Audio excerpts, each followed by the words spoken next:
All right, so the last season of Cobra Kai, part 3, has finally dropped. Season 6, part 3 is on Netflix now. You can binge the whole thing. If you've never seen it, I would encourage you to go and watch the whole show. It's all up on Netflix now. You don't have to wait like we did. And that's kind of what I wanted to get into first. So I'm going to try not to spoil this. And normally I don't care about spoilers because when you're a wrestling fan, you usually know the end. You want to kind of see how it unfolds. But in this case, I don't think that's fair. So I'm not going to do that. But what I will say is the problem with this show, in a sense, the last season dropped in big chunks. And that really made you appreciate but also expose some of the weaknesses of the show. And season 6 was very up and down. The first part dropped early last year. Second part dropped around November. And now obviously this is dropped now. And I definitely think going back and watching it, go back and watching season 6, which I obviously haven't done yet, but I probably will in the future. I'd imagine it's a much more satisfying watch than just waiting. Because before season 6 came out, I actually did watch the whole thing again. And it's a very tight, well-written show that, you know, Cobra Kai is interesting because it redeemed the Karate Kid franchise for a lot of people, me included. You know, I always liked the first one, the second one's always really good. But the third one had moments, but it wasn't done by just the goofiness of it. And then the next Karate Kid, which it's kind of its own thing, you know. But definitely those original 3 movies, they have been revived and redeemed by this series, and that's very true into season 6. What's great about it is that every character that has been brought in, that has been brought back, there's always a reason for it. They don't just bring back the character for a cheap pop, for a cheap fan service. They actually do something with them. And when you watch the show going back, even as far as season 1, you can see that there are these plot points, these character moments that come back again and again and again. The show kind of lost its way a little bit, but that's not really a negative as such, because that happened even in Mr. Robot, which is one of my favourite TV shows ever.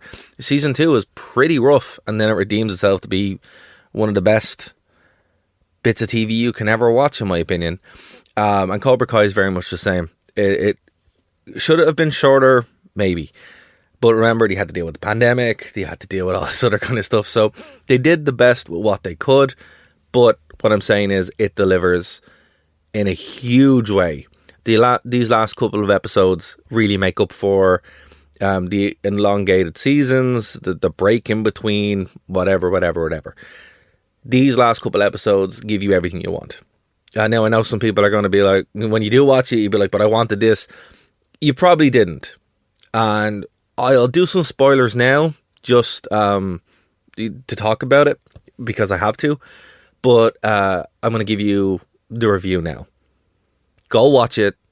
If you haven't seen the show, binge the whole thing. You will, because it's very, very good. It's very, very quick. It zips along at a very good pace. And you will enjoy it. I guarantee you. It's a very, very good bit of television. Go watch this show. Spoilers now, for anyone that sticks around on this. So look, there was big talk that Julie was going to show up from the next Karate Kid, and that was from like the very early days to when they start bringing back like Chosen and bringing back Mike Barnes and Terry Silver, and these all became characters, and it was kind of like, okay, who from the past is going to show up in this new series, you know? And I can understand why people wanted to see that, but when you're watching the show, and obviously it picks up at the Tansai Zankai tournament, where at the last little gap, obviously the tournament in Barcelona was cancelled because of the death of Kwan, and they were like, right, we're just going to give up ready. And they had Terry Silver managed to make it that they do it at the Valley. So it goes right back to where it started. The All Valley tournament setting with Cobra Kai, Miyagi-Do, and you know that's the dynamic that we have. But having Julie show up, I don't think would have helped this show in any way. Honestly, because it would have been nice to see her, obviously, but Hilary Swank is a huge star, so she probably has much better things to do than like random TV that she was in years ago before she got famous. But at the same time, if she had been there, there's really nothing that she could have added. They did tell a bit more of the story of Mr. Miyagi, obviously pay respect to him, but this is Johnny Lawrence's show. This is a Cobra Kai show. There's no real reason to have Julie there. Cobra Kai wasn't in the next Karate Kid, so while it would have been cool fan service if this had been called the Karate Kid, then I could have been like, okay, she had to be there, or Miyagi-Do. It also would have made sense, but they managed to square that circle in a very satisfying way, so I don't feel disappointed at all. One of the really cool things that I like, now this was a leak on Reddit couple of months ago, that it would end with Johnny Lawrence taking over Cobra Kai, setting up Cobra Kai again, and kind of coming full circle. That does happen, but the way they do it is fantastic, with Danny buying the Cobra Kai dojo. Basically, he rents it out or buys it or whatever, and then they set up that they're going to run Cobra Kai together along with Miyagi-Do, and they're going to like do a combination of both. Very satisfying. It's such a cool cliche way of writing, but it's also incredibly satisfying. It ends up with the tournament. Obviously, Cobra Kai, to cut a long story short, all the Miyagi-Do people get defeated, and Kreese and Johnny make up. And then Kreese is like, is there anything I can do to make it up to you? And then Johnny Lawrence is like, okay, well, there might be a way. And that's by getting all, I think it's Miguel and Tori in as Cobra Kai's champions. And Johnny Lawrence is the sensei for that.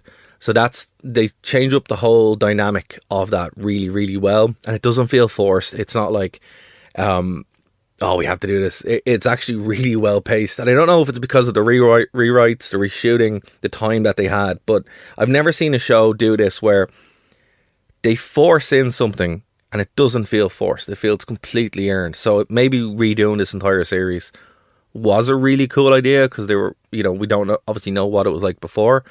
But the fights are really, really good. And by the time it does reach its peak, it feels like this is very, very natural. But the real the real emotional part of this series is why it's so good. Johnny Lawrence is the main character of this show. He always has been. Everyone else is insular, but like these last couple episodes really do redeem all the characters. They redeem Kreese as well.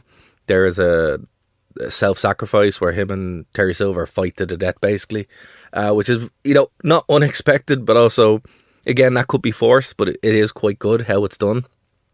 And then you have a really, really good fight with Johnny Lawrence and Sensei Wolf, who was like the big bad of the Iron Dragons. Very, very good. Super Karate Kid. Like, it really is. And they lampshade it. They openly say that this is basically just a redo of the Karate Kid. And Daniel is the sensei of Johnny Lawrence. He's trying to, get him to get balance. It's a phenomenally good thesis statement of these legacy shows, how to do them, how to redeem the characters, and how to not, annoy the fan base. This is everything that the Star Wars sequels should have been. It's everything that if you are a legacy show or franchise and you want to have it in a show, you want to have it in a movie, this is what you do. Fair play to Cobra Kai. Fantastic series. Yes, it had peaks and valleys, but come on, it's a six season show. It's going to have that. But definitely, if you haven't seen it, go watch it. Go check it out. And if you agree, disagree, like what I said, leave the comments below. Please like, share, subscribe. That helps this channel out a lot. See you in the next one.